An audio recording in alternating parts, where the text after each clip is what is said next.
ကျေးတော်ရှင်ဆရာတော်ရှင်သူမြတ်ကြီးဗျာယနေ့ညသာသနာတော်နှစ်2566နှစ်ကောဇာတက္ကရာ1384ခုနှစ်ရာဇိုလပြည့်ကျော်9ရက်2023ခုနှစ်ဇန်နဝါရီလ14ရက်စနေနေ့ညဓမ္မဒါနကုသိုလ်ရှင်များဖြစ်ကြသောကလောမြို့နယ်14ရက်တလ2020ရက်နေ့ကကွယ်လွန်သွားသော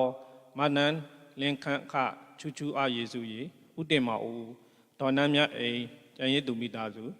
ဒေါ်ရွှေရွှေလိုင်း1980ပညာရေးတက္ကသိုလ်ကျောင်းစဉ်သူငယ်ချင်းဓမ္မမိတ်ဆွေမိသားစုများ၏အထမအကျဉ်းမြောက်တရားလူမန္တလေးမြို့နယ်နှစ်ဖက်မိဘများအမှုထား၍ဒေါက်တာမြင့်စောဟန်ဒေါက်တာနော်ဇာဝင်းတာမောင်မင်းဝေယံဦးသမီးမတ်သင်းဟေမန်ဦးမိသားစုတောင်ကြီးမြို့နယ်ဝယ်လွန်သူမိခင်ကြီးဒေါ်နန်းမြတ်3နှစ်ပြည့်အားယေစု၏ခင်ပွန်ဦးဆိုင်ကူတာကိုအောင်ကျော်ဦးမခင်မာထွန်းသမီးမဆန္ဒဝင်းမမုံမို့လွင်တာသမီးမြေတစုတို့မှစုပေါင်းဆင်းရဲကျင်းပပြုအပ်သော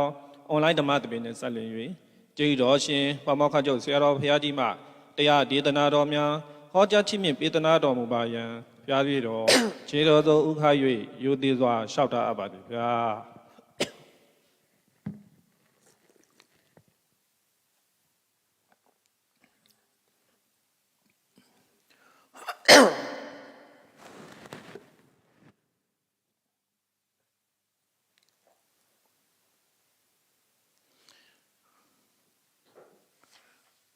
1384ခုနှစ်ပြတ်တော်လာပြီကျော်9ရက်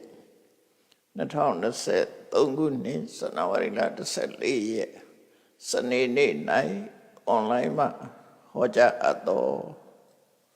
တတိတမ္ပစညသုတ်အနှစ်ချုပ်တရားဒေသနာတော်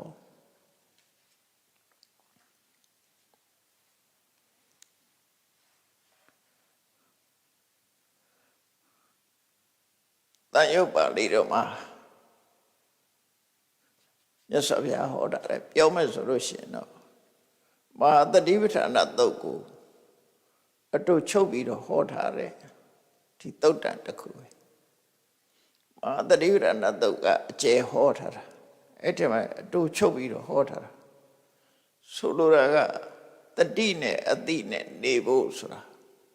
မြတ်စွာဘုရားရဲ့အနှစ်ချုပ်ဟောကြားပုံလေးအဲ့ဒါလေးကိုမှတ်သားနိုင်ကြည့်အောင်ဒီသုတ်တန်ကဝေသာလီအမ္ဘပါဠိရဲ့တရားဥယျာဉ်နဲ့မှာဟောတာဝေသာလီမြို့ကအမ္ဘပါဠိရဲ့တရားဥယျာဉ်ကျောင်းမှာဟောတဲ့သုတ်တန်ဖြစ်တယ်အဲ့ဒီတော့ကတရားနာတဲ့ပုဂ္ဂိုလ်အများစုကတော့ယဟန်နေဖြစ်တယ်တရားရကမတွေလည်းပါကောင်းပါနိုင်တယ်ပေါ့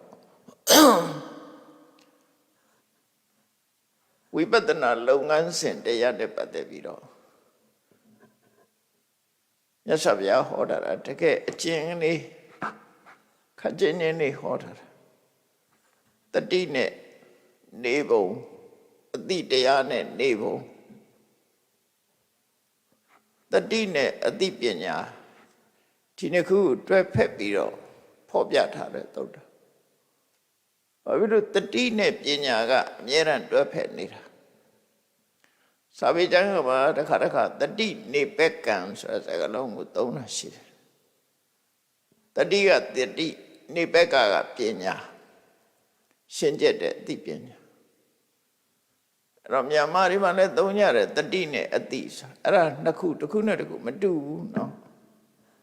တတိဆိုတာအမှတ်ရတဲ့သဘာဝတရားအတိဆိုတာပညာအခုလည်းပဲတတိတမ္ပစညဆိုတော့တတိဆိုတာအာယုန်နဲ့အမြဲတမ်းထိတွေ့နေမှုအမှတ်ရနေမှုကိုတတိကအမှတ်ရယုံရတာသိတာမဟုတ်ဘူးသိတာကပညာတမ္ပစညဆိုတာတမ္ပစညဆိုတဲ့စကားလုံးလေးကတမ္ပဇာနတ္တဘာဝတမ္ပစညာတမ္ပဇာနာဆိုတာကြတော့သိသူလို့အဓိပ္ပာယ်ရတယ်တမ္ပစညာဆိုတာကြတော့အသိပညာကိုပဲရတယ်တန်ကကောင်းစွာပကကွဲပြပြပိုင်ခြားကြညာဆိုတာသိတာဒီစကားလုံး300ပေါင်းထားတာတ တမ္ပစဉ္ညစဉ္ညာကသိတယ်ပေါ့လေတမ္ပစဉ္ညတန်ကကောင်းမွန်စွာမှန်ကန်စွာပကပိုင်ပိုင်ခြားခြားလုံးလုံးထွေးထွေးမဟုတ်ဘူးကွဲကွဲပြားပြားပိုင်ပိုင်ခြားခြားစဉ္ညာကသိတယ်အသိဉာဏ်လို့တတိတမ္စဉ္ညအဲ့ဒါဘယ်လိုနေရလဲလက်တွေ့နေပုံနေနည်းနေပုံနေနည်းကိုရှင်းမပြခင်မြတ်စွာဘုရားဟောတဲ့တရားအတူချုပ်ကလေးကိုနားထောင်ကြည့်မြတ်စွာဘုရားကဘာဟောတော့ဆိုတတောဘိက္ခွေဘိက္ခုဝိဟရေယတမ္မစာနောဒါလေးပဲဘုရားဟောတာနော်တတောဘိက္ခွေဘိက္ခုဝိဟရေယတမ္မစာနောအယံဝောအမကံအနုတတတိဆိုလိုတဲ့ဒီဘက်ကယဟန်တို့ယဟန်ဆိုတာတတိနဲ့အတိနဲ့နေရမှာဖြစ်တယ်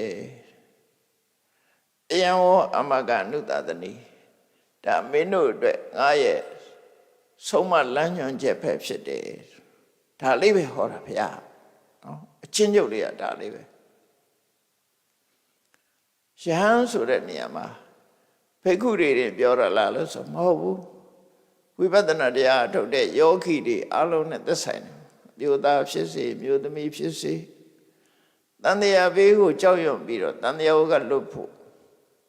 နိဗ္ဗာန်ကိုမျက်မှောက်ပြုဖို့ကြိုးစားနေတဲ့ပုဂ္ဂိုလ်တွေအလုံးကိုကိုးစားပြုပြီးတော့သုံးတဲ့စကားလုံးလို့ဘိက္ခုဆိုတာဘိက္ခုကိုကောင်းတတ်ပေမဲ့လို့ငါတို့ကတော့ယဟန်မဟုတ်လို့မဆိုင်ဘူးလို့ဒီလိုမတွေ့နဲ့အလုံးဟာနိဗ္ဗာန်သွားခြင်းတဲ့ပုဂ္ဂိုလ်တွေအတူတူပဲသမုဒိသစ္စာအဆင့်မှာဒါကလူဒါယဟန်အဲ့လိုခွဲထားတာပရမတ္ထသစ္စာအဆင့်ကြတော့ဘာမှကွဲပြားမှုမရှိဘူးအသိဉာဏ်နဲ့ပဲပိုင်းခြားပြတာအသိဉာဏ်ရသွားရင်အဝတ်ကအဓိပ္ပာယ်မရှိဘူးအဝတ်စားနဲ့နေထိုင်မှုကအဓိပ္ပာယ်ရှိတာမဟုတ်ဘူးသိပြီးတော့တဏှတိမကြီးအမတ်အဝတ်အစားနဲ့ပဲလူဝကြောင့်အဝတ်အစားနဲ့ပဲမြတ်စွာဘုရားကတရားဟောတော့ချက်ချင်းအသိဉာဏ်ပေါက်ပြီးတော့သူယဟန္တာဖြစ်သွားတာယဟန္တာလည်းဖြစ်ရောမကြဘူးသူဘဝကဆုံးသက်သွားတယ်သူဝတ်ထားတဲ့အဝတ်ကအမတ်တွေဝတ်တဲ့အဝတ်ပဲအမတ်ဆိုတာဘုရင်ရဲ့ဝန်တန်းလေအဲ့ဒီဝတ်ကိုဝတ်ထားတာဝတ်ထားနေတော့မယ်မြတ်စွာဘုရားစီရောက်လာတဲ့အချိန်မှာတရားဟောတယ်တရားဟောတော့အချိန်တို့အတွင်းအသိဉာဏ်ထက်တဲ့ပုဂ္ဂိုလ်ဆိုတော့အချိန်တို့အတွင်းတတိပဒံကျင့်စဉ်ကိုသဘောပေါက်ပြီးတော့ကျင့်လိုက်တာကျင့်နေဆိုတာအရှိကြီးကျင့်ရတာမဟုတ်ဘူးသူတရားနာလိုက်တာနဲ့အဆုံးမှာအလုံးကိုယ်စိတ်ကိုနိုင်လို့ရှိရင်စိတ်ဆိုတာအလွန်မြန်တာ哦အလုံးရင်ထဲမှာရှိတဲ့ကိလေသာတွေကိုရှင်းပြလိုက်နိုင်ရှင်းပြပြီးနောက်ဆုံးမှာကိလေသာကုန်တယ်ကံကုန်တယ်ကိလေသာတွေကံတွေကုန်သွားပြီးတဲ့နောက်မှာဘဝအဆုံးသတ်သွားတယ်တော့ကိလေသာကုန်တာကံကုန်တာကသဥပါတိတေတာနိဗ္ဗာန်ကိုမျက်မှောက်ပြုတာဘဝအဆုံးသတ်သွားတာကြတော့အနုပါတိတေတာနိဗ္ဗာန်နိဗ္ဗာန်နှစ်ခုရှိတယ်တော့ခွဲခြားထားတဲ့ရှုထောင့်နဲ့ခွဲထားတဲ့သဘောပေါ့နော်လူတွေမှာကုံနေဆိုတာဘယ်ဟာစကုံရတာတော့ငြိမ့်နေဆိုတာဘယ်ဟာစငြိမ့်တာတော့ဆိုကိလေသာစငြိမ့်ကိလေသာငြိမ့်နေကံငြိမ့်နေသို့တော့ကံကိလေသာတို့ရဲ့အကျိုးဆက်ဖြစ်တဲ့ခန္ဓာမငြိမ့်သေးဘူးကံနဲ့ကိလေသာငြိမ့်သွားတာကိုကိလေသာនិရောဓနိဗ္ဗာန်လို့ခေါ်တာအဲ့ဒါကိုပဲသာဥပါတိတေတာနိဗ္ဗာန်လို့ခေါ်လိုက်တာဥပါတိဆိုတာကံတရားရဲ့အကျိုးရှုနာခန္ဓာကံတရားရဲ့အကျိုးနဲ့ယုတ်ခန္ဓာနံခန္ဓာကြီးဟာသေတကျွန့်ကျက်နေသေးတယ်လို့ဆိုလိုတယ်ကံနဲ့ကိလေသာတော့မရှိတော့ဘူးသူ့ရဲ့အကျိုးဆက်ကကြံနေသေးတယ်အဲ့တော့ပထမကိလေသာနဲ့ကံကုန်သွားတယ်ကုန်သွားပြီးတော့ ဆိုလိုတာယဟနာဖြစ်သွားတယ်အဲ့ဒါကဏ္ဍကိလေသာကုန်သွားတာကိုခေါ်တယ်သို့တော့ခန္ဓာကြီးကရှိနေသေးတယ်ဆုံးတတ်သေးဘူးအဲ့ဒါကိုသဥပါတိသေတာဒီလိုသုံးတာနော်ဥပါတိဆိုတဲ့ကံရဲ့အကျိုးဆက်တွေက remain ဖြစ်နေသေးတယ်သေတာကျွန့်ကြနေသေးတယ်အဲ့ဒါကို negative နဲ့ပြောတော့အနုပါတိသေတာနဥပါတိသေတာကံကိလေသာတို့ရဲ့အကျိုးဆက်ဖြစ်တဲ့ခန္ဓာကြီးပါမရှိတော့ဘူးဒါကိုအနုပါတိသေတာနိဗ္ဗာန်လို့ခေါ်တယ်အဲ့တော့ရှင်းရှင်းပြောရင်ဒီဘဝရတာကသဥပါတိသေတာနိဗ္ဗာန်နောင်ဘဝလို့ပြောလို့ရတယ်ပေါ့သိပြီးတဲ့နောက် after death သိပြီးတဲ့နောက်မှရတာအနုပါတိသေတာနိဗ္ဗာန်ပြောတယ်ဒါမို့တမ္ပရာယိကနိဗ္ဗာန်လို့လည်းသုံးတဲ့တစ်ခါတစ်ခါတမ္ပရာယိကနိဗ္ဗာန်လို့လည်းသုံးဘာလို့လဲဆိုဒီဘဝခန္ဓာစုတိကြပြီးတော့မှရှားတာမဟုတ်တမ္ပရာယိကနိဗ္ဗာန်စုတိရဲ့အတွင်းမှာရလို့ထေရဓမ္မိကနိဗ္ဗာန်နော်တောက်ပါတိသေတာနိဗ္ဗာန်ကမျက်မှောက်နိဗ္ဗာန်ဟိုကသိပြီးတဲ့နောက်မှာရလို့တမ္ပရာယိကလို့ဒီတို့အသုံးလေးလည်းရှိတယ်ပေါ့နော်သို့တော့တွင်တွင်သုံးတာတော့သဥပါတိသေတာနိဗ္ဗာန်နဲ့အနုပါတိသေတာနိဗ္ဗာန်သဥပါတိသေတာနိဗ္ဗာန်ကိုပဲတချို့စာတွေမှာသောပါတိသေတာနိဗ္ဗာန်လို့လည်းသုံးတာရှိတယ်သောပါတိဆိုတာလည်းသဥပါတိသေတာပဲအဓိပ္ပာယ်တူတူပဲအဓိပ္ပာယ်ကွဲပြားမှုမရှိဘူးစကလုံးမဲ့ကွဲတာအဲ့တော့ဒီတဏ္ဍတိမကြီးဟာတခဏအတွင်းမှာပဲမြတ်စွာဘုရားတရားနာလိုက်ရတဲ့အခါမှာစိတ်ထဲမှာပဲအသိဉာဏ်ကြီးတက်သွားတာအဲ့ဒါကျင့်တာပဲလေဒီလမ်းကြောင်းတိုက်သွားတာကျင့်နေဆိုတော့လမ်းကြောင်းတိုက်သွားတာကိုပြောတာပฏิပစ္စတိဆိုသွားတာပဲဒီကျင့်စဉ်ကြီးအတိုင်းဖြစ်သွားတာကျင့်လိုက်တော့ယင်ထဲကကိလေသာတွေကနေကုန်သွားတယ်ဉာဏ်ဖြစ်သွားတယ်မကြခင်ပဲခန္ဓာလည်းငြိမ့်သွားတယ်အဲ့ဒီတဏ္ဍတိမကြီးကိုစဉ်းစားရတယ်အမတ်ဝတ်ကြီးနဲ့လူဝတ်လူစားနဲ့ယဟန္တာဖြစ်သွားတယ်ဆိုတော့သူ့ဘယ်လိုခေါ်မလဲလူလို့ခေါ်မလားဘုန်းကြီးလို့ခေါ်မလားထိုခေတ်ကစကားလုံးနဲ့ပြောမယ်ဆိုလို့ရှိရင်သမဏလို့ခေါ်မလားပြမဏလို့ခေါ်မလားဘိက္ခုလို့ခေါ်မလားတို့မို့ဂဟထလူပဲလို့ခေါ်ရမလားအဲ့ဒီမိကုန်းနေတက်လာတဲ့အခါမြတ်စွာဘုရားကရှင်းပြတယ်အဝိဇ္ဇာကဘာပဲဝို့တဲ့လူဝကြောင့်ပဲဝို့ပဲစေရှင်တွေကကိလေသာကုန်သွားလို့ရှိရင်သူ့ကိုတမဏလို့လည်းခေါ်နိုင်တယ်ပြမဏလို့လည်းခေါ်နိုင်တယ်ဘိက္ခုလို့လည်းခေါ်နိုင်တယ်အဲ့တော့ဝို့ကအဓိကမဟုတ်ဘူးလို့ပြောတာပရမတ္ထသစ္စာပိုင်းမှာရှင်တွေကကိလေသာကုန်သွားတာအဓိကဖြစ်တယ်နော်အဲ့တော့ဘိက္ခုဆိုတဲ့အဓိပ္ပာယ်ကဒါအဲ့ဒါကိုပြောချင်တာဘိက္ခုဆိုတာသင်္ဃဝတ္ထမဘိက္ခုမဟုတ်ဘူးတန်တရားဘေးကိုကြောက်တယ်ဆိုလို့ရှိရင်တော့လူလည်းဘိက္ခုလို့ခေါ်လို့ရမှာဒါအဝတ်ကိုဆွဲပြီးတော့ခေါ်တာလည်းရှိတယ်ရှင်တွေကနှလုံးသားကိုဆွဲပြီးတော့ခေါ်တာလည်းရှိတယ်အဝတ်ကိုဆွဲခေါ်ရင်တော့သင်္ဃဝတ္ထမဘိက္ခုလို့ခေါ်ရမှာအဝတ်ကိုဆွဲပြီးခေါ်ရတာတန်တရားဝတ်ကကြောက်တယ်ဆိုလို့ရှိရင်တော့အဝတ်နဲ့မဆိုင်တော့ဘူးကြောက်တဲ့စိတ်ရှိတဲ့လူတိုင်းဟာဘိက္ခုလို့ခေါ်လို့ရတယ်တန်တာရိဗျံဧကတိတိဒါမြတ်စွာဘုရားရဲ့အာဘောအဲ့တိုင်းပဲအဲ့တိုင်းအဲ့လိုဆိုလို့ဒါကအတိပ္ပယ်တစ်ခုနောက်တစ်ခုပြောမယ်ဆိုရင်မြတ်စွာဘုရားကတရားဟောတိုင်းယဟန်တို့နဲ့ခေါ်ပြီးတော့ဟောရချီတယ်ဘုရားစီတရားနာလာတာယဟန်နေကြီးပဲမဟုတ်ဘူးဘိက္ခုနီတွေလည်းပါတယ်ဥပဒကမျိုးသားတွေလည်းပါတယ်ဥပတိကာမတွေလည်းပါတယ်သို့တော့ယဟန်တွေကိုသာခေါင်းတက်ပြီးခေါ်တာပါတော့ဆိုဘုရားနဲ့အနီးကပ်နေတဲ့ပုဂ္ဂိုလ်တွေကိုပြောတာတခါတည်းယဟန်တွေထဲမှာတောင်မှပဲပို့ပြီးတော့အနီးကပ်တရားဓမ္မနဲ့ပြောကြရှင်ရှင်သာရိပုတ္တရာကိုပြောတယ်ဆိုတော့သာရိပုတ္တရာလို့ခေါ်လိုက်တယ် ရှင်အနန္ဒာကိုပြောရှင်အ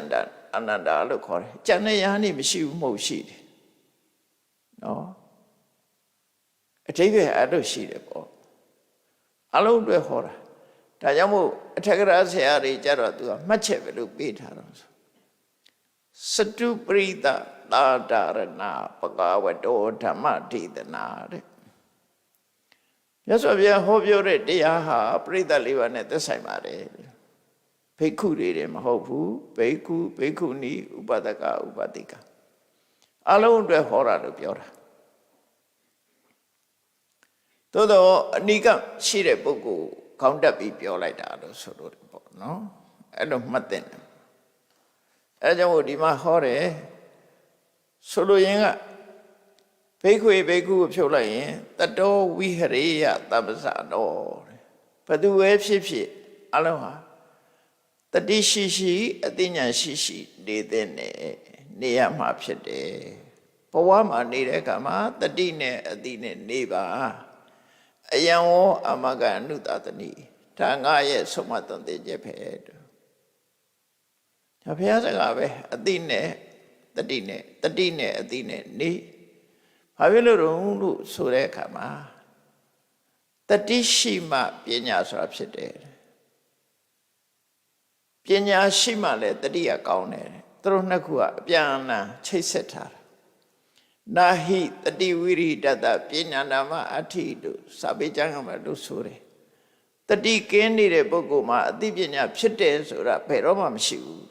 ဘူးတဲ့နာဟိတတိဝိရိတတပညာနာမအဋ္ဌိတတိဝိရိတတတတိကင်းနေတဲ့ပုဂ္ဂိုလ်အားနော်တတိဝိရိတတပညာနာမအဋ္ဌိပညာနာမအတိပညာမြည်သည်နာအဋ္ဌိရှိတာမဟုတ်ဘူးလို့ဆိုလို့တယ်နာဟိတတိဝိရိတတပညာနာမအဋ္ဌိအဲ့တော့တတိရှိမှပညာရှိတယ်လို့သူတို့ပြောတာဒါဖြင့်တတိနဲ့ပညာကအလုတ်ချင်းမတူကြဘူးနှစ်ခုပေါင်းထားတာတတိရဲ့အလုတ်ကဘာတော့ဆိုရင်အာယုန်နဲ့စိတ်နဲ့ဆုံပေးတာတတိနော်အဲ့လိုတော့ပေါ့အာယုန်နဲ့စိတ်နဲ့တွေ့ဆုံပေးတာတတိအာယုန်ရဲ့သဘာဝကိုသိတာကပညာလှုပ်ပုံချင်းမတူဘူးဒါကိုပဲဆောင်ရတဲ့ကိစ္စချင်းမတူဘူးလို့ပြောတာမတူလို့ရှိရင်တစ်ခုလှုပ်ကိုတစ်ခုမလှုပ်နိုင်အောင်မျက်စိနဲ့နားပဲကြည့်ပါလားလူခန္ဓာကိုယ်မှာခေါင်းမှာနှစ်ခုရှိနေတော့လည်းပဲမျက်စိကလှုပ်တာကမြင်ခြင်းကိစ္စပဲလှုပ်တယ်ကြားခြင်းကိစ္စသူမလှုပ်နိုင်ဘူးကြားတာကြတော့နားကလှုပ်တာဒါပေမဲ့သူကမြင်ခြင်းကိစ္စမလှုပ်နိုင်ဘူးအလုပ်တစ်ခုပဲလှုပ်ကြတယ်သူတို့မျက်စိကမြင်တဲ့ကိစ္စကိုလှုပ်တယ်ဒါမို့ဒသနကိစ္စတတ်တယ်လို့ပြောတာအဲ့ဒါမြင်တဲ့အလုပ်ကိုမျက်စိကလှုပ်တယ်နားကကြားတဲ့အလုပ်ကိုလှုပ်တယ်အဲ့ဒါလိုပဲတတိကအာယုန်နဲ့စိတ်နဲ့ဆုံပေးတဲ့အမှတ်ရတဲ့ကိစ္စကိုလှုပ်တယ်ပညာကအာယုန်ရဲ့သဘာဝကိုပိုင်ပိုင်ခြားခြားသိတဲ့အလုပ်ကိုလှုပ်တယ်သူတို့နှစ်ခုပေါင်းမှရလက်ကောင်းတစ်ခုထွက်မယ်ဒါကြောင့်နှစ်ခုလုံးလို့အပ်တယ်တစ်ခုတည်းမဟုတ်ဘူးဒါကြောင့်မြတ်စွာဘုရားကဒီသုတ္တံမှာဟောတာယန္တုတတိရှိရှိအတိရှိရှိနေထိုင်ရမှာဖြစ်တယ်ဝိဟရိယဆိုဒါကိုအကြံပေးတာခေါ်တာ advice လို့ခေါ်တာသို့မဟုတ်တိုက်တွန်းတာယဟန်ဆိုတာတဲ့အတိရှိရှိတတိရှိရှိနဲ့နေရမှာဖြစ်တယ်အယံဝအမကအနုတတနိဒါကမင်းတို့အတွက်ငါရဲ့ဆုံးမသွန်သင်ချက်ပဲဖြစ်တယ် instruction လို့ခေါ်တယ်ဆုံးမတာဘယ်လိုနေရမယ်ဆိုတော့ပြောတဲ့စကားနော်ဒါအားလုံးအတွက်ပြောလိုက်တဲ့စကားဘဝမှာနေရင်တတိနဲ့အတိနဲ့နေပါဒါဖြင့်အဲ့ဒီစကားကိုမြတ်စွာဘုရားထပ်ရှင်းတယ်ဒါအတူတူလေးဟောပြီးထပ်ရှင်းဒါဖြင့်တတိနဲ့နေတဲ့ဆိုတာဘယ်လိုလဲဒါရှင်းဖို့လိုလားလူတွေကတော့ကြပြောမှာအမြဲတမ်းတတိရှိတယ်စားမှလည်းတတိရှိတယ်အိပ်ရမှလည်းတတိရှိတယ်ဘယ်သွားမယ်ဆိုတာလည်းတတိရှိတယ် တတိရှိတာ KTV ကြည့်ရမှတော့တတိရှိနေတာဘာလို့မညာလို့မအကုန်လုံးတတိကရှိနေတာဆိုတော့အဲ့ဒါတွေကိုဆိုလိုတာလားနော်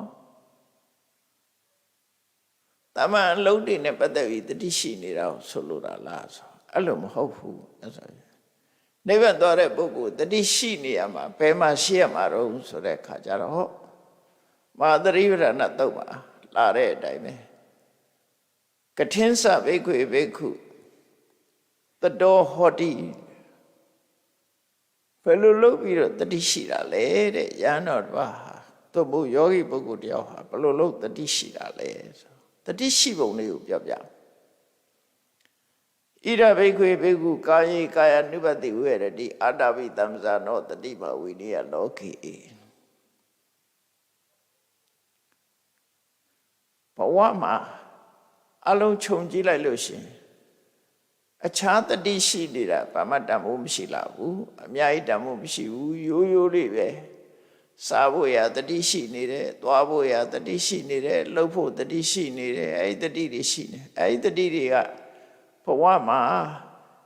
ဒီဘဝအတွက်အလုပ်ဖြစ်ဖို့လေးပဲရှိတယ်တန်တရားဝကလွတ်ဖို့မပါဘူးအဲ့ဒါနော်တန်တရားဝကလွတ်ဖို့မပါဘူးတန်တရားဝဖို့လိုအပ်တဲ့တတိဆိုတာအဲ့ဒါကိုခေါ်တာမဟုတ်အဲ့ဒါဆိုလိုတဲ့မြတ်စွာဘုရားရဲ့တရားတော်မှာတတိဆိုတာအစစ်မြင့်တဲ့တတိကိုပဲပြောတာများတယ်ကုသိုလ်လောကမှာတတိရှိတယ်ကုသိုလ်ဘက်ကိုတတိရှိတာအစစ်မှန်ဘက်ကိုတတိရှိတာဆိုပါစို့ illusion ဖြစ်နေတဲ့ပုဂ္ဂိုလ်တယောက်ဟာတတိရှိတယ်လို့တော့ပြောလို့မရဘူးလေသူသိတာအမှန်သိတာမှမဟုတ်တယ်အလွဲမှားတွေထင်နေတာအဲ့တော့မြတ်စွာဘုရားပြောတယ်တတိရှိတယ်ဆိုတာအမှန်သိဖို့အတွက်လမ်းခင်းတဲ့တတိကိုဆိုလိုတယ်ပေါ့လူတွေကအမှန်သိနာလားဆိုမှမသိဘူးလွဲနေတာဘာနဲ့ဥပမာတူတော့ဆိုရင်ရိုဘောဆိုတဲ့စက်ရုပ်ကြီးကိုလူအစ်စ်ထင်တယ်အဲ့ဒါလွဲနေပြီလေတတိတော့ရှိတယ်အယုတ်ကြီးကိုကြည့်ပြီးတော့အဲ့ဒါလူကြီးပဲလူပဲစကားပြောလို့ရတယ်ဆိုအယုတ်ကိုလူထင်နေတာကွာ illusion ပဲနော်အဲ့ဒါမျိုးမဆိုလို့ဘူးဒါကြောင့်အဲ့ဒါအလွဲအမှားကိုတတိရှိနေတယ်လို့ခေါ်လို့ရတယ်အစစ်မှန်ကိုသိနေတာမဟုတ်ဘူးအလွဲမှားကိုသိနေတာဖြစ်အလွဲမှားသိဖို့အတွက်စိတ်ကအာယုန်တွေကအစစ်မှန်ကိုအာယုန်သိတာမဟုတ်ဘူးအထင်မြင်ပေါ်မှာတတိရှိနေတယ်လို့ခေါ်လို့ရတယ်သူကတော့ငါမိတ်ဆွေပဲသူကတော့ငါသားပဲငါသမီးပဲဒါကတော့ငါပိုင်တဲ့ပစ္စည်းပဲဆိုရယ်တဏှာနဲ့တွဲပြီးတော့သိနေဒိဋ္ဌိနဲ့တွဲပြီးတော့သိနေတယ်အသိဒါတတိရှိတယ်လို့မခေါ်နိုင်ဘူးတဲ့နော်ဒါတတိလို့မခေါ်နိုင်ဘူးစိတ်ရဲ့ဖြစ်နေကြအပေါ်မှာဖြစ်တယ်လို့ပဲပြောမြတ်စွာဘုရားဟောတဲ့တတိဆိုတာဓမ္မတတိကိုဆိုလို့တယ်ပေါ့အစစ်မှန်ကိုသိဖို့တတိလို့ဆိုလို့တယ်ဒါကြောင့်မို့တမန်စကားတွေမဟုတ်ဘူးတမန်စကားတွေမဟုတ်ဘူးကိုသိနေတဲ့အသိဟာလွယ်မှာကြီးဖြစ်နေတယ်စိတ်ရုပ်ကိုလူထင်းနေတာဒါလွယ်နေပြီအဲ့ဒါတို့အတိမျိုးမဟုတ်ဘူးလို့တတိမျိုးမဟုတ်ဘူးလို့ဒါမို့ဣဒဘိက္ခွေဘိက္ခုကာယေကာယ ानु ပတိဝေရတိအာတဝိတံဇာနောတတိမဝိနိယလောကေလူတွေမှာမျက်စိနဲ့မြင်ရတဲ့အကျဉ်းစားသိလို့ရတဲ့ body ကြီးရှိတယ်နော်ခန္ဓာကိုယ်ကြီးရုပ်ခန္ဓာကိုယ်ကြီးရှိတယ်ကာယကြီးရှိတယ်အဲ့ဒီကာယကိုကာယေကာယ ानु ပတိ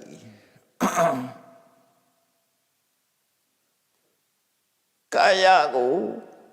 ကာယအနေနဲ့ရှုနိုင်တယ်ကာယကိုကာယလို့ရှုတယ်ဆိုတာငါလို့ထင်တာမဟုတ်ဘူးငါဟာလို့လည်းမထင်ဘူးနော်ရှုတရားဟာယုတ်တရားသက်သက်ပဲလို့မြင်တဲ့ဟာမျိုးဆိုလို့anu ပတိဆိုတာ contemplation meditation အနုပတ္တအပမန်ထထရှုမြင်နေတာကာယကိုကာယလိုပဲရှုမြင်တယ်တရဝါလို့မရှုမြင်ဘူးငါလို့လည်းမမြင်ဘူးသူတော်ဘာလို့လည်းမမြင်ဘူး body ဟာ body ပဲရုပ်ဟာရုပ်ပဲလို့သူတို့မြင်တာဟုတ်ဆိုလို့အဲ့ဒါကြတော့အစစ်မှန်ဖြစ်သွားပြီစစ်မှန်ဖြစ်သွားပြီ illusion မဟုတ်ဘူးတရားကာယပေါ်မှာတတိရှိနေတယ်တဲ့ကာယအနေနဲ့တတိတင်ရှိတာမဟုတ်ဘူးသူကတတိတစ်ခုတည်းမှာအလုံးမဖြစ်ဘူးဒါကြောင့်မို့အနုပတ္တိဆိုတာဝိရိယလည်းပါတယ်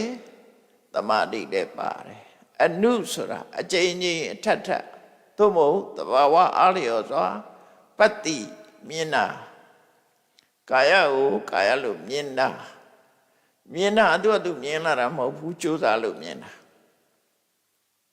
ဒီထဲမှာဝိရိယပါတယ်နော်ကြိုးစားလို့မြင်တာ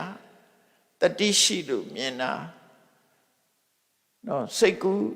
ကြံစီမိထားလို့မြင်တာ attention ရှိလို့မြင်တာဒီလိုဆိုလို့တယ်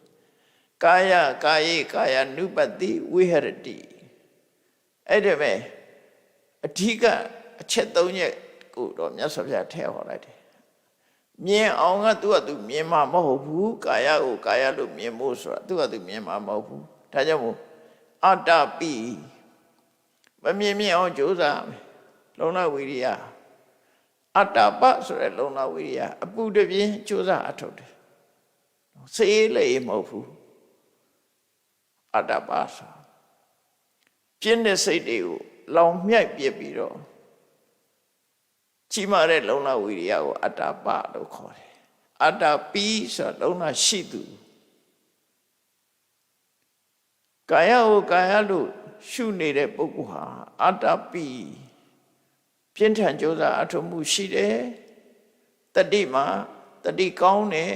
ရှိုံနဲ့မဟုတ်ဘူးတတိကလည်းဆွဲမြဲတယ်ကောင်းတဲ့တတိရှိတယ်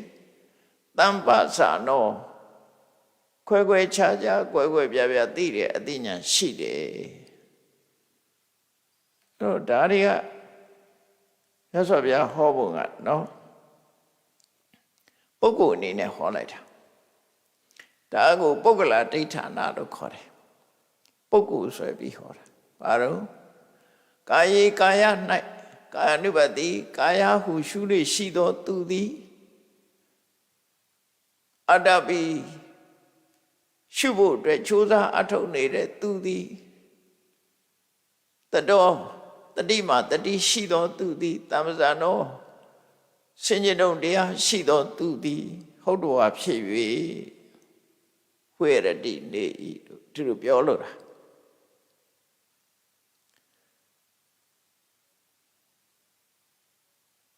တော့ကာ ानु ပတ္တိဆိုလည်းပုဂ္ဂိုလ်ရတာပဲအတ္တပိဆိုလည်းပုဂ္ဂိုလ်ပြောတာတမ္ပဇာနောဆိုလည်းပုဂ္ဂိုလ်ပြောတာတတိမာဆိုလည်းပုဂ္ဂိုလ်ပြောတာပဲအဲ့တော့ပုဂ္ဂိုလ်နဲ့တရားဆိုတာလည်းပဲတိယနဲ့ဌာနနဲ့ဌာနိဖြစ်သည့်အတွက်ကြောင့်နေတယနေတိတာဖြစ်သည့်အတွက်ကြောင့်တတိကိုတတိရှိသူဆိုတတိရှိရမယ်ပြောတာကြိုးစားမှုရှိသူဆိုကြိုးစားမှုရှိရမယ်ပြောတာအစဉ္ညတုံတရားရှိသူလို့ပြောတာစဉ္ညတုံတရားပညာရှိရမယ်လို့ပြောတာအဲ့တော့ဆိုလိုတာကဒီတတိရှိနေတယ်ဆိုတဲ့ထဲမှာတတိတစ်ခုတည်းပြောတာမဟုတ်ဘူးတဲ့ကိုယ့်ရဲ့ကာယကိုကာယလို့ကြိုးစားပန်းစားအသိဉာဏ်ရှိတတိထားပြီးတော့ရှုမှတ်နေတဲ့ပုဂ္ဂိုလ်ဖြစ်ပြီးရှုမှတ်နေတဲ့ပုဂ္ဂိုလ်ဖြစ်ပြီးနေပါကာယကိုသိနေအောင် illusion မဝင်အောင်အဲ့ဒါကြိုးစားအထောက်နေလို့ပြောအဲ့ဒီမှာဘာတွေဝင်လာတတ်တုံးကာယကိုကာယလို့ရှုမြင်နေတဲ့အချိန်မှာဘာတွေဝင်လာတတ်တုံးလို့ဆိုအဘိဓါဒေါမနတာကာယကိုရှုနေတဲ့အချိန်မှာကိုယ်သဘောကျတဲ့ကာယလေးနှစ်သက်စရာကောင်းတဲ့ကာယလေးဆိုလောဘလာပြန်မုန်းစရာဖြစ်လာပြီဆိုရင်ဒေါသလာပြန်တော့အဲ့ဒါမဖြစ်ပါစေနဲ့ ဝိနေယလောကေဝိဇ္ဇဒေါမနတံလောကဆိုတာဒီကာယကိုပြောတာအဲ့ဒီမင်းရှုနေတဲ့ကာယအပေါ်မှာတဲ့လောဘလည်းမဖြစ်စေနဲ့ဒေါမနတဆိုတာဒီနေရာဒေါသကိုပြောလိုက်တာဒေါသနဲ့ဒေါမနတဆိုတာအမြဲတမ်းတွဲပြီးတော့ဖြစ်နေတာဥပိ္ပနံသဟဆာသဟဆာရိတတနထံဆိုတာဒိဋ္ဌိကတဟောတယ်ပေါ့ဒေါမနတသဟကတံဒိဋ္ဌိကတသံပယုတ်တံဆိုမှာဒေါသနဲ့ဒေါမနတသဟကတံပဋိကသံပယုတ်တံဆိုပဋိကဆိုတဲ့ဒေါသနဲ့ဒေါမနတအမြဲတွဲနေတယ်ဥပိ္ပနံသဟဆာရိတတနထံပဋိကဖြစ်ရင်ဒေါမနတဖြစ်မှာပဲဒေါမနတဖြစ်ရင်လည်းဒေါသဖြစ်မှာပဲဒီနှစ်ခုကခွဲလို့မရတဲ့အရာတစ်ခုလို့ဆိုလို့တယ်အဲ့ဒါလိုပဲဒီမှာဒေါမနတံလို့သုံးလိုက်တာဟာဒေါသကိုရည်ညွှန်းတာအဘိဇ္ဇာကကာမိစ္ဆန္ဒလောဘဒေါမနတလို့သုံးတာဖြာပါတာဆိုလိုတာနိဝရဏတရားကိုဖယ်ပါလို့ပြောတာကာယပေါ်မှာတတိထားပြီးတော့ကြိုးစားအထုတ်နေတဲ့အပေါ်မှာအဲ့ဒီပေါ်မှာကာမိစ္ဆန္ဒဆိုတဲ့တဏှာလည်းမဖြစ်ပါစေနဲ့ဖြာပါရဆိုတဲ့ဒေါသလည်းမဖြစ်ပါစေနဲ့ရတော့ဖြင့်အာယုတစ်ခုပေါ်မှာလာလို့ရှိရင်ကြိုက်ရင်လောဘမကြိုက်ရင်ဒေါသဒါလာတတ်တာဟုတ်နော်အဲ့ဒါကြောင့်လို့မြတ်စွာဘုရားဝိနေယလောကေအဘိဇ္ဇဒေါမနတံကာယအပေါ်မှာတဲ့လောဘလည်းမဖြစ်စေနဲ့ဒေါသလည်းမဖြစ်စေနဲ့အဲ့ဒါတွေမဖြစ်ရအောင်တတိနဲ့တင်းကျပ်တာတတိနဲ့ကာယပေါ်မှာစူးစိုက်ထားမယ်လုံလဝိရိယနဲ့တွန်းလှန်ဖယ်ရှားမယ်ဆင်ခြင်တုံတရားနဲ့တွန်းလှန်ဖယ်ရှားမယ်အဲ့ဒီလိုနေတာကိုပြောတာတဲ့တတိနဲ့နေဆိုတာအဲ့ဒါပေါ့ပေါ့လေးမဟုတ်ဘူးเนาะဘုရားဟောတာအတိနဲ့တတိရှိပါစေဆိုတာပေါ့ပေါ့လေးပြောတာမဟုတ်ဘူးအဲ့ဒီတတိကိုပြောတာတဲ့ဒါတစ်ခုနောက်တစ်ခုကလူမှာကာယရင်ရှိနေတာမဟုတ်ဘူးဒီတစ်ခုတည်းတင်ဖြစ်နေတာမဟုတ်ဘူးအကြောင်းအရာဆိုတာဖြစ်နေတာတွေကရှိတယ်ဘာဖြစ်တယ်စိတ်ခံစားချက်ဖြစ်လာဝန္တာရဲဝန္နေရဲချမ်းသာရဲဆင်းရဲရဲဒုက္ခဒုက္ခဒေါမနတဒေါမနတဝန္တာရဲဝန္နေရဲဝေဒနာတွေဖြစ်လာတယ်ဒုက္ခနာမှာနော်ကာယကဒုက္ခဝိရစေရတိကဒုက္ခကာယကဒုက္ခစေရတိကဒုက္ခအဲ့လိုဒုက္ခဒုက္ခမဟုတ်တဲ့ဟာဥပေက္ခအာရုခမဒုက္ခအနည်းဆုံးဝေဒနာ၃မျိုးအခါလျော်စွာဖြစ်နေခလုတ်တိုက်လိုက်လို့နာရဲဆိုရင်ဒုက္ခဝေဒနာဖြစ်တာနေမကောင်းလို့ကြောအောင်နေပိုင်အောင်နေခေါင်းကိုက်တယ်ဒုက္ခဝေဒနာဖြစ်တယ်နေလို့ထိုင်လို့ကောင်းတယ်စားလို့တောက်လို့ကောင်းတယ်ပျော်တယ်တကယ်ချင်းပေါင်းတယ်နဲ့တွေ့တယ်ပျော်ပွဲသွားရတယ်စိတ်ချမ်းသာတယ်ဒုက္ခဖြစ်တယ်အခါလျော်စွာဒုက္ခဖြစ်လိုက်ဒုက္ခဖြစ်လိုက်အဲ့ဒီဖြစ်ပေါ်နေတဲ့ဒုက္ခဒုက္ခမထင်ရှားပဲနဲ့ကိုယ့်ကိုနေတဲ့အခါမှာလဲဝေဒနာဆိုတာဖြစ်နေတယ်စိတ်ခံစားမှုတစ်ခုရှိနေတယ်အဲ့ဒါဘာလို့ဆိုရင်မထင်ရှားတဲ့စိတ်ခံစားမှုဝေဒနာဒုက္ခလည်းမဟုတ်ဘူးဒုက္ခလည်းမဟုတ်ဘူးအဒုက္ခမဒုက္ခအဲ့ဒီဝေဒနာတွေပေါ်မှာလည်းပဲတတိထားပါဝေဒနာသူဝေဒနာနုပတိဝိဟရတိဝေဒနာကိုဝေဒနာလို့ပဲရှုမြင်ဖို့ကြိုးစားငါပြောတယ်လို့မလုပ်နဲ့သူပြောနေတယ်လို့လည်းမလုပ်နဲ့အာချမ်းသာတယ်လို့လည်းမလုပ်နဲ့သူချမ်းသာနေတယ်လို့မလုပ်နဲ့ချမ်းသာမှုဆိုတာဝေဒနာတရားသာဖြစ်တယ်ငါနဲ့လည်းမပတ်သက်ဘူးသဘာဝတရားတသက်သာဖြစ်တယ်ဆိုတဲ့ပုံမှာအတ္တပိသိအောင်ကြိုးစားတာတတိမှာတမ္ပဇာနောအမှန်သိတဲ့အသိပညာရှိတာတတိမှာတတိကောင်းကောင်းထားပြီးတော့ဝိနည်းလောကိဝိဇ္ဇဒေါမနတံအဲ့ဒီခံစားချက်အပေါ်မှာလောဘမဖြစ်အောင်ဒေါသမဖြစ်အောင်လေလို့ဆိုလို့တယ်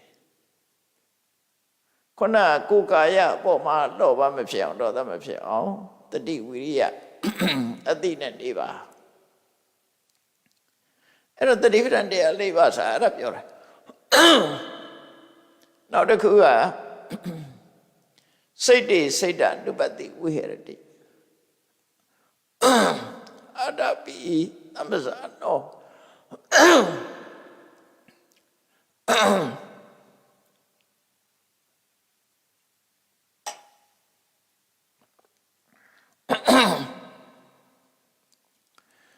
စိတ်တွေစိတ်တနုပတိဝေရတိအတ္တပိသံဇာနောတခါတည်းရန်ကြတော့အသိစိတ်ပေါ့သိတဲ့စိတ်သိတယ်ဆိုတာစိတ်နဲ့သိတယ်ဆိုတာချိုးတာချင်တာခါတာငန္နာအဲ့ဒီလိုဟာမျိုးတွေဒါသိတဲ့စိတ်အသိနဲ့ကိုယ်စိတ်ထဲမှာသိနေတဲ့အသိတွေပေါ့အသိတွေဖြစ်လာအဲ့တော့သိတဲ့အခါမှာတော့ဘာတတိထားမှာလဲအဲ့ဒီမှာလည်းပဲသိတဲ့စိတ်လေးကိုသိတဲ့စိတ်အဖြစ်ပဲရှုမှတ်လုံလဝိရိယရှိရမယ်တတိရှိရမယ်စဉ္ညာတို့တရားရှိရမယ်တတိရှိရမယ်ပြီးတဲ့အခါမှာစိတ်ပေါ်မှာလောဘလည်းမဖြစ်စေနဲ့ဒေါသလည်းမဖြစ်စေနဲ့ဝိနည်းလောကေဘိဇာတောနတရှုရင်မှတ်ရင်တခါတဲ့အဲ့ဒါတစ်ခုကိုဖယ်ထားတယ်တစ်ခုကိုကြိုးစားတယ်တစ်ခုလောက်တာပြောတာမဟုတ်ဘူးနော်တစ်ဖက်ကလောဘကိုဖယ်ပြီးတော့တစ်ဖက်ကသိအောင်ကြိုးစားတာဒီလိုပြောတာမဟုတ်ဘာနဲ့တူတော့ဆိုရင်အလင်းရောက်ရင်အမှောင်ကပျောက်တာပဲလေမှောင်သွားရင်လည်းအလင်းပျောက်တာပဲလေအမှောင်နဲ့အလင်းဆိုတာတူနေလို့မရထို့တူပဲတတိတို့သမာပညာတို့ဒီလုံလဝိရိယတို့နဲ့ဆိုလို့ရှိရင်အဘိဇာဒေါမနတတဏနဲ့ထောတာတူတူနေလို့မရဘူးလေတစ်ခုလားတစ်ခုပြောက်ပဲအဲ့ဒါကိုဆိုလို့တယ်အဲ့တော့စိတ်နဲ့ပတ်သက်ပြီးတော့လည်းသတိရှိပါလေရှုမှတ်ရမယ်ဒါအမြဲတမ်းစိတ်ကိုရှုရမှာလားလို့ဆိုတာလို့မဟုတ်စိတ်ပေါ်မှာသတိထားတဲ့အခါမှာတတိရှိရမယ်အချက်၄ချက်ကိုဖော်ပြတာတပြိုင်နက်လောက်ရမယ်လို့ပြောတာမဟုတ်ဘူးတခါတည်းရန်ကာယပေါ်မှာတတိရှိမယ်တခါတည်းရန်ဝေဒနာစိတ်ခံစားချက်ပေါ်မှာတတိရှိမယ်တခါတည်းရန်စိတ်ပေါ်မှာတတိရှိမယ်ဒီလိုဆိုလို့တယ်နောက်တစ်ခုကျတော့ဓမ္မလို့သုံးလိုက်တာဓမ္မဆိုတာ general point ကိုပြောတာgeneral point လို့ပြောတော့ဓမ္မလို့ဆိုတာရုပ်လည်းဟုတ်ပဲနာမ်လည်းဟုတ်ပဲရှုံးနံတရားခန္ဓာ၅ပါးလည်းဟုတ်တယ်အာရဏလို့ပြောမှဆိုရင်လည်းဟုတ်တယ်သစ္စာလို့ပြောရင်လည်းဟုတ်တယ်အလုံးကိုကာယနဲ့ဝေဒနာစိတ်ဓာတ်ကတည်တံ့ထုတ်ပြီးတော့ပြောလိုက်တယ်ဓမ္မလို့ပြောတာကြတော့ခွဲခြားပြီးတော့မပြောတော့လုံးထားလိုက်တယ်ရှုံးတဲ့နံတစ်ခုခုနော်ဘာဖြစ်လို့ဟိုဟာတွေကိုတည်တံ့ပြောရတာလဲလူတွေကကာယအပေါ်မှာသူကတဏှာဖြစ်တတ်တယ်တဏှာဆွဲလန်းမှုတွေကကာယပေါ်မှာဖြစ်တတ်များတယ်ကြည့်ကြရလေသူကလှတယ်ကြည့်ရတာရှုပ်လေးကလှတယ်မျက်နှာလေးကလှတယ်နဲ့ဆိုပြီးတော့ကာယပေါ်မှာကြည့်ပြီးတော့လူတွေကတဏှာဖြစ်လို့ရှိကြတယ်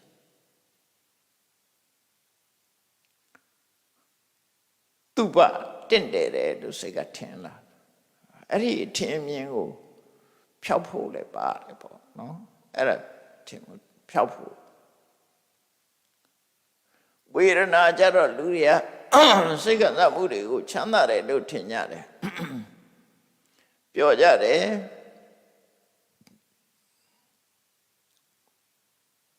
အဲ့ဒီပြောမှုကိုဒုက္ခလို့မြင်အောင်မြတ်စွာဘုရားကလူတွေမှာဆိုလိုတာကလူတွေမှာလွယ်မှားမှု၄မျိုးရှိတယ်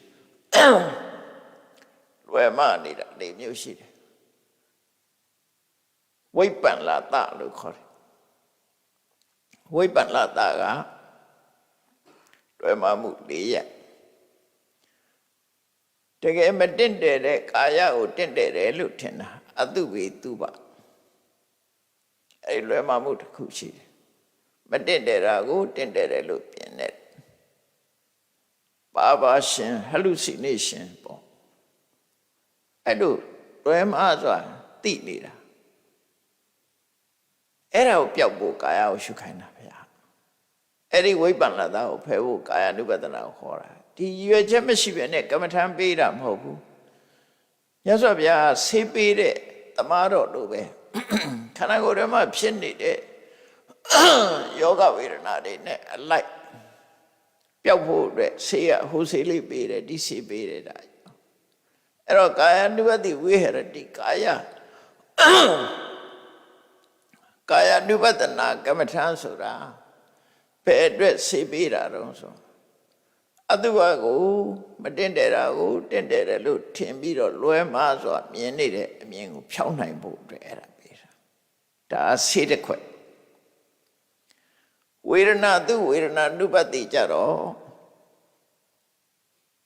ဒုက္ခတကယ်စင်စစ်ကဒုက္ခအဲ့ဒီဒုက္ခကိုဒုက္ခလို့ထင်နေတဲ့အထင်လေးကိုပျောက်ဖို့ရအတွက်အဲ့ဒါပေးတာ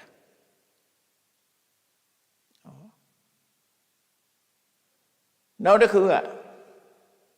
စိတ်ဓာတ် ानु ပတနာကြတော့စိတ်ဆိုတာထာဝရရှိနေတယ်လို့ထင်တာကိုလူကစိတ်ကိုထာဝရရှိနေတယ်လို့ထင်တာမဟုတ်ဘူးစိတ်ကလင်းလင်းမြန်မြန်ပေါ်လင်းမြန်မြန်ပျက်စီးသွားတာစိတ်ဖြစ်စဉ်အနေနဲ့သာရှိတာစိတ်ကလေးတစ်ခုရဲ့တဏ္ဍာတာတူတယ်မမြဲဘူးဆိုတာကိုမြဲတယ်လို့ထင်လွဲနေတာပျောက်ဖို့အတွက်စိတ်ဓာတ် ानु ပတနာရှုခိုင်းတယ်ဓမ္မ ानु ပတနာကြတော့ကိုဒီတရားတွေစုပေါင်းနေတဲ့အခါကျတော့ပြောတယ်ဆိုတယ်တွေးတယ်ကြံတယ်စုပေါင်းပြီးလို့တော့ငါလုပ်တယ်လို့ထင်လာတယ်အဲ့တော့အနတ္တကိုအတ္တလို့ထင်တယ်အဲ့ဒါပျောက်ဖို့အတွက်ဓမ္မ ानु ပတနာဟောတာအဲ့တော့တတိထားဖို့ရအတွက်ကလူတွေလွဲမှားနေတဲ့ illusion ဘာဘာရှင် hallucination တွေကိုဖယ်ဖို့အတွက်ဒီလေးခုဟောတာမြတ်စွာဘုရားသူဆေးနဲ့သူပဲတပြိုင်နဲ့လောက်အောင်မှာတော့မဟုတ်ဘူးကိုယ်တဏ္ဍာမှာလောဘတွေများနေရင်ကာ ानु ပတနာရှုပေါ့နော်တွေ့တာမှုတွေထင်းနေတယ်လှတယ်ထင်းနေရင်ကာ ानु ပတနာရှုစိတ်ခံစားချက်ကိုဒုက္ခလို့ထင်နေတယ်ဆိုရင်ဝေဒနာ ानु ပတနာကိုကြက်ရှုပေးလွယ်မနေတယ်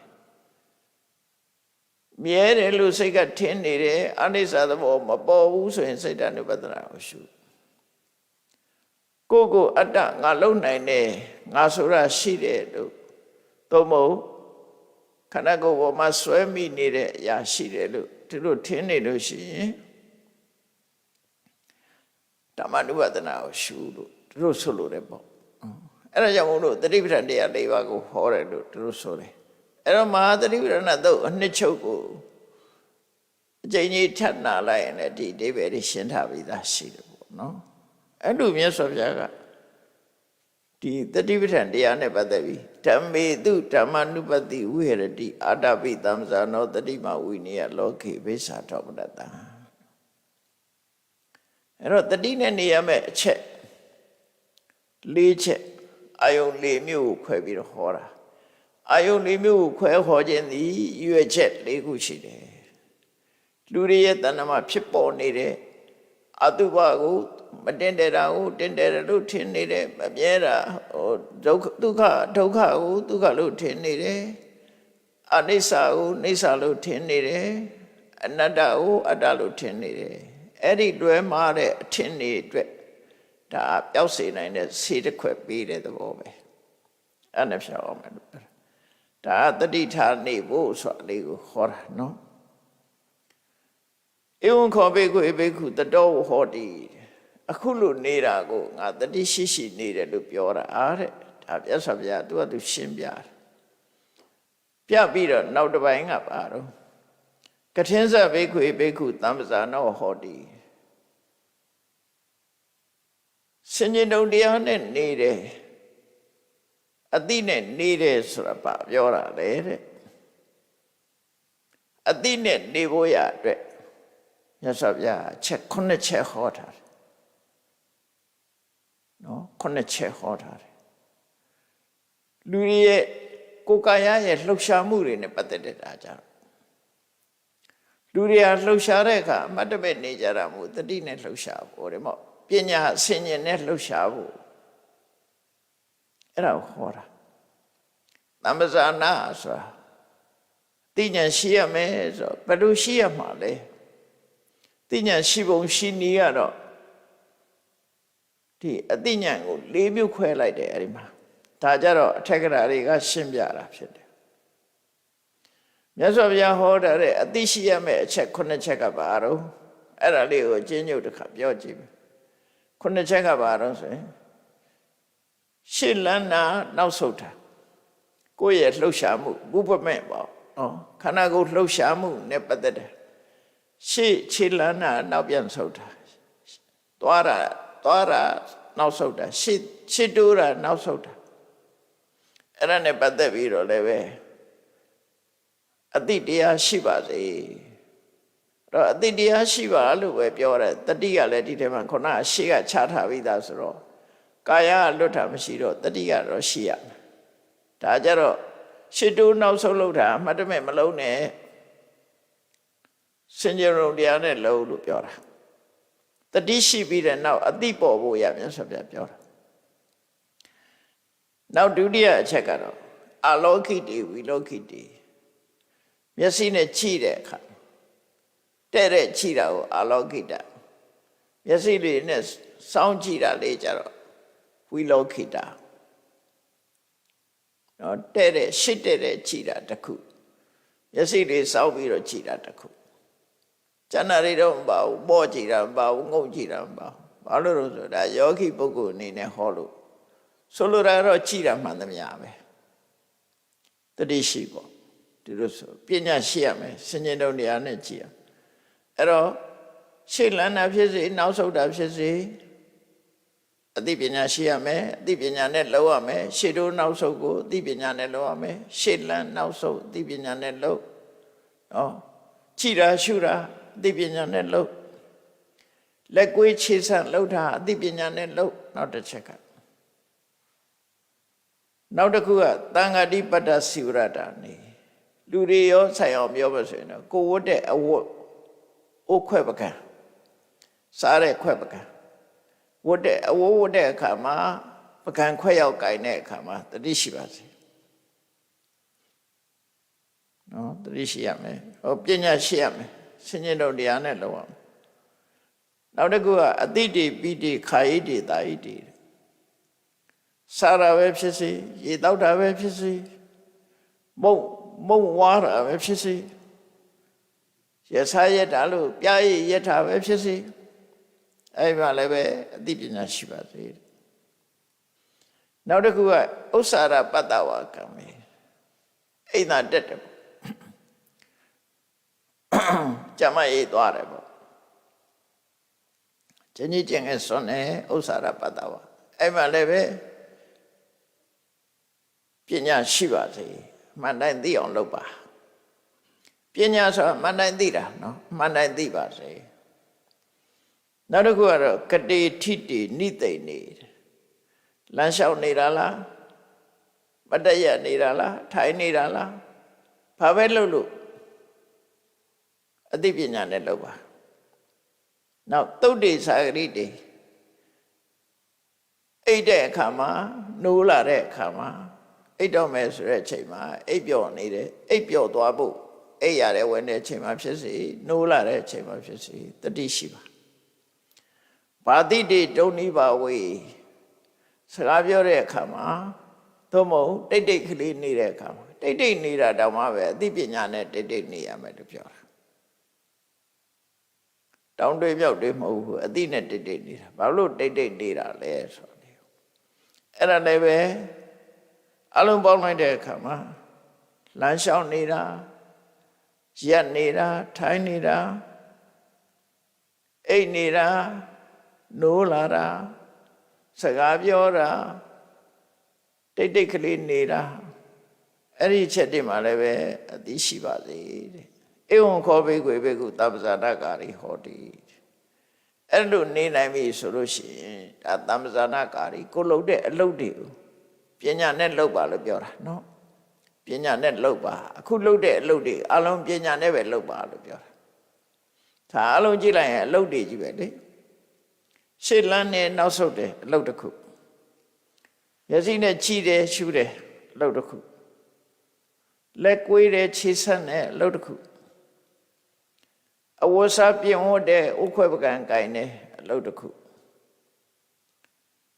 စားတယ်တောက်တယ်ဝါးတယ်လက်ရက်တယ်အလုပ်တစ်ခုအိမ်သာတက်တယ်အလုပ်တစ်ခုလမ်းလျှောက်တယ်ထိုင်နေတယ်လမ်းလျှောက်တယ်ရက်တယ်ထိုင်တယ်အိတ်တယ်နိုးတယ်စကားပြောတယ်တိတ်တိတ်နေတယ်ဒါအလုပ်တစ်ခုအဲ့ဒီခုနှစ်ဌာနအဲ့ဒီခုနှစ်ဌာနမှာအသိပညာနဲ့ယူရလောက်ပါသမဇာနာကာရီပညာနဲ့လောက်ပါလို့အဲ့တော့ပညာနဲ့လောက်ဆိုဘယ်လိုလုပ်မှာတော့ပညာဆိုတဲ့နေရာမှာဒါကြတော့အထက်ကရာတွေကရှင်းပြတယ်မြတ်စွာဘုရားတလောက်ပဲဟောပြီးတော့ပညာဆိုတဲ့နေရာမှာအသိပညာဘယ်နှမျိုးတော့ဆိုရင်တထကတမ္ပစေညာဒါတစ်ခုနော်တထကတမ္ပစေညာတဲ့အကျိုးရှိမရှိသိတဲ့ပညာတစ်ခုနောက်တစ်ခုကတပ္ပယပညာတမ္ပစေညာတဲ့ကိုယ့်အတွက်အကျိုးဖြစ်မှုခုနတတကအကျိုးရှိမှုတပ္ပယကိုယ်နဲ့တင့်မတင့်သိတဲ့ပညာခောစရတမ္ပစေညာဆိုတာကိုနဲ့ကိုမှရှိရမယ်အာယုံကိုအမြဲတမ်းတွေ့နေရမယ်အာယုံကိုအမြဲတမ်းစိတ်ထဲမှာထားရမယ်အာယုံနဲ့ပတ်သက်တဲ့အသိနောက်တစ်ခုကအတ္တမောဟတမ္ပစေညာတဲ့မတွေးဝေတဲ့အသိနော်ဆိုလိုတာကရှေ့လျှောက်ရှေ့တိုးတယ်နောက်ဆုတ်တယ်ဆိုရင်တတ္တကတမ္ပစေညာအနေနဲ့ပြောမှဆိုရင်ငါရှေ့ရွှေ့ရင်ဘယ်လိုအကျိုးရှိမလဲနောက်ဆုတ်ရင်ဘယ်လိုအကျိုးရှိလဲအကျိုးရှိလားပြစ်ရှိလားဒါစဉ်းစားပြီးမှလှုပ်လို့ပြောတာနော်စဉ်းစားပြီးမှလှုပ်လို့ပြောတာတတ္တကတမ္ပစေညာနဲ့ခုနလက်ကွေးခြေစနာလဲကြည်တာရှုတာလဲအကျိုးရှိသလားအကျိုးမရှိဘူးအကျိုးရှိမရှိဆိုတာလေကြည်တာလေးနဲ့အကျိုးရှိမရှိရှိသလားဆိုတာရှိတာပေါ့ကိုယ်တောင်းတောင်းအေးကြည်လိုက်လို့ကိုယ်နဲ့မတွဲတဲ့လူတွေ့ရင်ဒေါသဖြစ်သွားတာအဲ့ဒါအကျိုးပဲအကျိုးမြတ်မကောင်းမှုပေါ့ကိုယ်မှာဒေါသဖြစ်သွားကိုယ်နဲ့သဘောကျတဲ့လူတွေ့လိုက်ရင်လောဘဖြစ်တာဗျာချစ်ခြင်းကြောင့်လောဘဒေါသဖြစ်တာအဲ့ဒါအပြစ်ပဲပေါ့အဲ့ဒါတို့မဖြစ်ရအောင်ကြည့်ရှုတဲ့အခါမှာအကျိုးရှိလားမရှိဘူးလားကြည့်ပါလို့သူတို့ဆိုလို့တဲ့ပေါ့နော်အဲ့တော့ဒီနေရာမှာကျန်တာတွေကိုတော့ချက်မပြောတော့ဘူးအတ္တမောဟတမ္ပစေညာဆိုတာလေးကိုနည်းနည်းရှင်းပြအတ္တမောဟဆိုတာမတွေးဝေတဲ့အသိလို့ပြောတာအဲ့ဒါတွေကစိတ်ဝင်စားကြကောင်းတယ်အတ္တမောဟတမ္ပစေညာမတွေးဝေတဲ့အသိအဲ့တော့သွားတယ်လာတယ်ဆိုတာလေးမှကြည့်လိုက်မယ်ကြည့်တယ်ဆိုတာလေအကုန်လုံးဟာအတ္တမောဟတမ္ပစေညာနဲ့ဘယ်လိုကြည့်ရမလဲအတ္တမောဟတမ္ပစေညာဆိုဝိပဿနာအသိကိုပြောတာဝိပဿနာနဲ့ကြည့်တာကိုပြောတာနော်ဝိပဿနာဉာဏ်နဲ့ဖြစ်လာတာကိုပြောတာအဲ့တော့ကဲရှေ့ကိုခြေလှမ်းလှမ်းတော့မယ်ဆိုရင်ဘာအရင်ဖြစ်လာလဲအတ္တမောဟနဲ့ကြည့်လိုက်မယ်ခြေလှမ်းလှမ်းခြင်းနဲ့စိတ်ကလေးအရင်ဖြစ်လာတယ်ဒါတစ်ခုအဲ့စိတ်ကလေးပေါ်လာတဲ့အခါမှာခြေတော်ကြီးကကြွတက်လာတယ်ဒါတစ်ခုပြီးတော့ခြေတော်ကချလိုက်တယ်နောက်ခြေတော်ကကြွတက်လာတယ်ပိုင်းလိုက်နော်သွားခြင်းနဲ့စိတ်ကဖြစ်လာတဲ့အခါမှာအဲ့ဒီစိတ်ကိုအကြောင်းပြုပြီးတော့ဝါယောဓာတ်နဲ့ဒိသောဓာတ်ကစိတ်ကြောင့်ဖြစ်တဲ့ဝါယောနဲ့စိတ်ကြောင့်ဖြစ်တဲ့ဒိသောဓာတ်တွေကြောင့်ခြေတော်ကကြွတက်လာတာငါကြွတာမဟုတ်ဘူးအဲ့ဒါကြွခြင်းနဲ့စိတ်ကြောင့်ကြွလာတာလေဖြတ်ထားရင်ကြွခြင်းနဲ့စိတ်ပေါ်တော့မကြွဘူးလေဖြတ်ထားရင်သိပြီဟုတ်တယ်မလားကြွခြင်းနဲ့စိတ်ပေါ်တိုင်းကြွတာမဟုတ်ဘူးဘာဖြစ်တော့ဆိုရင်တိဇောဓာတ်နဲ့ဝါယောဓာတ်ကမှကြွပေးတာ စိတ်ကပေါ်လာတဲ့အခါစိတ်ကြောင့်ဖြစ်လာတဲ့တိဇောဓာတ်နဲ့ဝါယောဓာတ်နှစ်ခုပေါင်းပြီးတော့ခြေတော်ကိုကြွားသွားတာခုခေတ်စိတ်ပညာတွေကပြောရင်တော့ကြွက်သားပေါ့ကြွက်သားအားနဲ့လို့ပြောမှာပေါ့ဒါပေမဲ့အဲ့ဒီကြွက်သားရဲ့အထီးကဘယ်လိုလုပ်ဆိုရင်လည်းတိဇောဝါယောပါပဲနောက်ဆုံးကြတော့ဒါကြည့်ပြီးပါပဲရှိတာပေါ့နော်ဟုတ်ပြီအဲ့ဒါကြွတက်လာတာငါကြွတာမဟုတ်ဘူးအဲ့ဒါတိဇောနဲ့ဝါယောကများလာလို့ကြွလို့ရတယ်လေမြန်ကြီးပြန်တက်တာဆိုလည်းတိဇောနဲ့ဝါယောနဲ့တက်တာပဲလေအင်ဂျင်ကနေပြီးတော့လေကိုပူအောင်လုပ်လိုက်တာအဲ့ဒါပူအောင်လုပ်တာတိဇောလေတွေကပေါ့သွားတယ်ကောင်းကင်ပြန်တက်သွားတခါပြန်ချတယ်ခြေတော့ကကြွပြီးတော့ပြန်ချတယ်ချတဲ့အခါကျတော့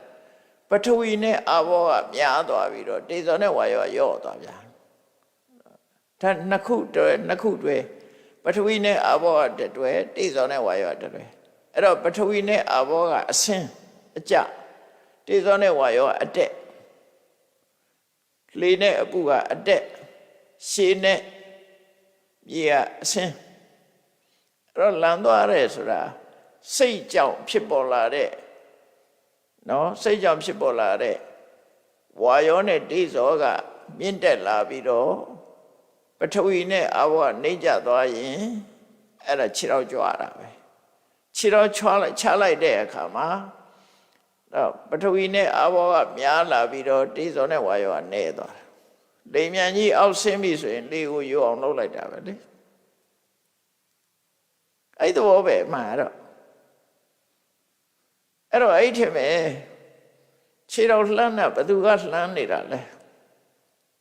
ခြေတော်ကြွတာဘသူကြွတာတော့မေးကြည့်ပါလားရှာကြည့်ပါလားအလုံးဟာဓာတ်သဘောတွေဖြစ်တာပဲရှိတယ်စိတ်ကြောင့်ဆိုလိုတာခန္ဓာ၅ပါးပဲဖြစ်တယ်နော်စိတ်ကဝိညာဉ်နဲ့ခန္ဓာစိတ်နဲ့စေတသိက်တွေပေါင်းလိုက်တော့ဝေဒနာခန္ဓာသင်္ညေခန္ဓာသင်္ခါရခန္ဓာဝိညာဉ်နဲ့ခန္ဓာနာမ်ခန္ဓာ၃ပါး၄ပါးဝါယောဓာတ်နဲ့တိဇောဓာတ်ကရူပခန္ဓာခြေတော်ကြွတဲ့ဆိုအဲ့ခန္ဓာ၅ပါးရဲ့ပြောင်းလဲပဲအဲ့ဒီမဲ့ခြေတော်ချတာဘသူချတာခြေတော်ကြွတာဘသူကြွတာတော့ခြေတော်ချတာတော့ဘသူချတာတော့အေးငါချတာဆိုရင်ငါဘသူလဲပထဝီကိုငါခေါ်မှာလားတိဇောကိုငါခေါ်မှာလားဝါယောကိုငါခေါ်မှာလားဓာတ်ကြီးလေးပါဖြစ်တဲ့တယ်မှာဘသူကိုခေါ်မလဲကြွခြင်းနဲ့စိတ်ကိုခေါ်မှာလားချခြင်းနဲ့စိတ်ကိုခေါ်မှာလားလမ်းလျှောက်ခြင်းနဲ့စိတ်ကိုခေါ်မှာလားအဲ့ဒါလည်းငါမဟုတ်ဘူးအဲ့တော့ယုံနဲ့နာဖြစ်ခြင်းများတာဖြစ်တယ်လို့အဲ့ဒါလို့သိတာကိုအတ္တမောဟတမ္ပဇညာလို့ခေါ်တယ်လွယ်တာမဟုတ်ဘူးနော်အဲ့လိုသိနေပဲဆိုရင်ကိလေသာလာပါအောင်မလားမလာတော့ခေါနနော်လောဘဆိုလည်းမလာဘူးဒေါသဆိုလည်းမလာဘူးအဲ့လိုသိနေအောင်လားလုံနေတာဟာလောဘဒေါသကိုတားထားတာပဲဖြစ်တယ်အဲ့ဒါကိုပြောတော့ဝိနည်းလောကေဘိဇာဒေါမနတံဆိုဒါအတ္တမောဟတမ္ပဇညာနဲ့သိတာအထက်ကဓမ္မတခြားတမ္ပဇညာတွေရှင်းပြတာရှိသေးတယ်ဒါအတ္တမောဟတမ္ပဇညာကြတော့အဲ့ဒါခန္ဓာကိုယ်ထဲမှာအမိတ်ပေးနေတဲ့အတ္တဆိုတာအကောင်မရှိဘူးပြောလောက်ငါဆိုတာလည်းမရှိဘူးသူလည်းမရှိဘူးဒီယုတ်တရားနတ်တရားတသက်မြတ်တာလှုပ်ရှားနေခြင်းသာဖြစ်တယ်လို့အဲ့ဒီလိုမြင်လို့ရှိရင်အတ္တမောဟတမ္ပဇညာလို့ခေါ်တယ်ဒါဝိပဿနာကြတော့အဲ့လိုမြင်အောင်ကြည့်ရမှာအဲ့လိုမမြင်သေးသမျှကမ္မထာနေဘလောက်အထုတ်တမာရီလေးဖြစ်ပြီးတော့တောင်းမြင်မြောင်းမြင်ကလေးတော့ဖြစ်မှာပေါ့စိတ်ကလေးအေးချမ်းပြီးငြိမ်လိုက်တာနောက်ထပ်အဲ့ဒီငြိမ်တက်ကလေးရကျင်တယ်ဆိုရယ်လောဘကလေးနဲ့စခန်းသိမ့်လိုက်ကြသို့တော့အဲ့ဒီလောဘလေးနဲ့စခန်းသိမ့်မှုဆိုတာတောင်းလွဲတာတော့မဟုတ်ဘူးနော်ဟိုတရားဥရဖို့ပြောပြတာပါတကယ်ဒီအသိဉာဏ်ဖြစ်သည့်ထီအောင်ကြိုးစားရမယ်လို့ဆိုလို့တယ်ဒါဝိပဿနာနော်အဲ့အတွက်လေးဝင်လေးရှုမှတ်ပြီးတော့စိတ်တွေကငြိမ်းချမ်းပြီးတော့မှတ်စိတ်တွေပျောက်သွားတယ်တို့ပါတော့အဲ့ဒါတွေကတရားတော့မဟုတ်သေးဘူးမဟုတ်ဘူးတရားတော့မဟုတ်ဘူးတမာရီစွမ်းအားကြောင့်ဖြစ်တာလေစွမ်းကြောင့်ဖြစ်တာတော့ဝိပဿနာတရားဆိုတာအဲ့ဒါလို့မဟုတ်ဘူးအဲ့တတိရှိကိုလိုတယ်နော်မြတ်စွာဘုရားသင်တာအဲ့ဒါလို့သင်တာမဟုတ်ဘူးအဲ့တော့ရှူရဲဆိုင်တဲ့ဆိုလို့ရှိရင် ရှုတဲ့လူမရှိဘူးငါရှုတာလည်းမဟုတ်ငါဆိုင်တာလည်းမဟုတ်ဘူးရှုခြင်းနဲ့စိတ်ကြောင့်ဖြစ်ပေါ်လာတဲ့ဒီရှုခြင်းဆိုင်ခြင်းဖြစ်လာတာအဲ့ဒီမှာငါမပါဘူးသူလည်းမပါဘူးအတ္တဆိုလည်းမရှိဘူးတဘာဝတရားတသက်မြတ်တာဖြစ်တယ်လို့မြင်ဖို့ကြိုးစားရမှာဖြစ်တယ်ပေါ့ဒါအဝိပဿနာကြတော့အဲ့လိုကြိုးစားငါပြောက်မှသူပြောက်မှဆိုလိုတာတတ္တဝါဆိုတာပြောက်မှဝိပဿနာဉာဏ်ဖြစ်မှာတတ္တဝါမပြောက်ဘဲနဲ့အနိစ္စဆိုပရိစေရင်တော့ကျိုးပြရုံမရှိမှာနော်သို့တော့မလုံးတဲ့လူနဲ့စာရင်တော့တော်ပါတယ်မကောင်းတာတွေရွတ်နေမဲ့စာအနိစ္စလို့ရွတ်တာတော့မကောင်းဘူးလို့ပြောတာမဟုတ်ဘူးနော်ကောင်းတာလောက်တာမှတည်းကသူ့အတိုင်းတာနဲ့သူကောင်းတယ်ပေါ့ဒါပေမဲ့လို့လူရင်းမရောက်ဘူးပေါ့လူရင်းရောက်ချင်တော့လူရင်းမရောက်ဘူးပေါ့အဲ့ဒါကိုသတိရှိရမှာတဘာဝတရားတွေမြဖြစ်ချင်းမြတာဖြစ်တယ်ဆိုတာဘာလို့ကမ္မတကာရကောနတ္ထိအလုတ်ကိုလှုပ်တဲ့လူဆိုတာမရှိဘူးတရဝါဆိုတာမရှိဘူးဝိပါကတ္တသဝေရကောအကျိုးကိုခံစားတဲ့လူဆိုတာမရှိဘူးအကြောင်းပေါ်ခြင်းသည်ပြုလုပ်ခြင်းအကျိုးပေါ်ခြင်းသည်ခံစားခြင်းနော်ကမ္မတကာရကောနတ္ထိဝိပါကတ္တသဝေရကောသုဒ္ဓဓမ္မပေါ်တန်တိယုတ်တရားနံတရားတသက်မြတာဖြစ်တယ်လို့မြင်မှဧဝိတံသမတ္တနာငါမပါဘူးတတဝါမပါဘူးအတ္တဆိုတာမပါဘူးရှုပ်တရားတသက်မြတာဖြစ်တယ်ခုနကခြေတော့လှမ်းတာသွားတာငါမဟုတ်ဘူးကြည်တာလည်းငါမဟုတ်ဘူးနော်ယုတ်တရားနံတရားတွေဖြစ်ချင်းမြတာဖြစ်တယ်လို့အဲ့ဒါလို့မြင်မှမကနောအမြင်လို့ခေါ်တယ်တဲ့အဲ့လိုမြင်မှအဲ့ဒါအတ္တမောဟတမ္စညပဲအထက်ကရာတိကာတွေထဲမှာတော့ထိရကျဲလေးရေးထားတာရှိတယ်အတ္တမောဟတမ္စညဖြစ်ပေါ်နော်ဒါလေးကအကျဉ်းလေးပဲဒါကြောင့်မြတ်စွာဘုရားဟောကြားတဲ့ဒီစာပေထဲမှာတော့တတိတုတ်တလို့နာမည်ပေးထားတယ်တစ်ခုစလုံးပေါ့အောင်လို့တတိတမ္စညတုတ်အနှစ်ချုပ်လို့ပြောအဲ့တော့ဘဝမှာနေဖို့အတွက်မြတ်စွာဘုရားရဲ့ဆုံးမသွန်သင်ချက်ကတော့တတိရှိပညာရှိတတိရှိပြီးပညာရှိပြီးတတိနဲ့ပညာနဲ့အတူတကွနေထိုင်မှာလို့တတိရှိအတိရှိနဲ့နေထိုင်မှာလို့မြတ်စွာဘုရားရဲ့သွန်သင်ဆုံးမခြင်းဟာယခုလိုနေခြင်းဖြစ်တယ်ဆိုတာနားလည်သဘောပေါက်ပြီးကြိုးစားအားထုတ်နိုင်ကြပါစေကုန်သတည်း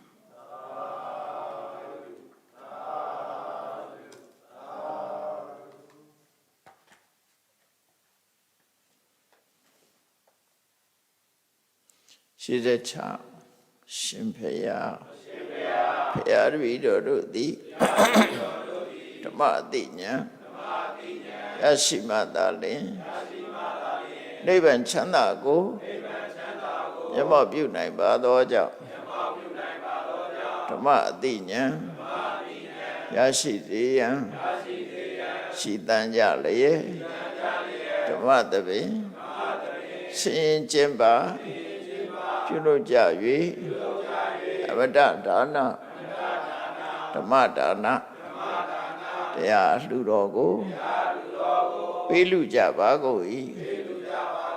တရားတော်မြတ်ကိုယုတ်တိလေးမြတ်စွာမမတ်သားသာအာယုန်ထားလျက်နာကြားကြပါကုန်၏တရားတော်မြတ်ကိုတတ္တဗဝတ္ထုစုစုတို့ဖြင့်ပူဇော်ကြပါကုန်၏ယနေ့ယခုအာထုတ်ပြုလုပ်ကြရသောဤကောင်းမှုဤကုသိုလ်စုစုသည်နိဗ္ဗာန်ချမ်းသာ၏အကြောင်းထောက်ပံ့ဖြစ်ပါစေတည်းဤကောင်းမှုဤဖို့ဘာကကိုအမိအဖာအဖို့ဖွာဆွေမျိုးသားချင်းတို့အားကုသိုလ်အမြတ်ဝေငှပါကုန်၏သာသနာတော်ဆောင်နာလောကဆောင်နာနတ်ပေါင်းတို့အား ကုသိုလ်အမြတ်ဝေငှပါကုန်၏30ဘုံကျင့်ဤကုန်သောလုံးစုံများစွာတတ္တဝါတို့သည်ကုသိုလ်အမြတ်ကိုယ်စီရကြကုန်သည်ဖြစ်၍ကိုယ်စိတ်နှပြချမ်းသာကြသည်ဖြစ်ကြပါစေကုန်သတည်း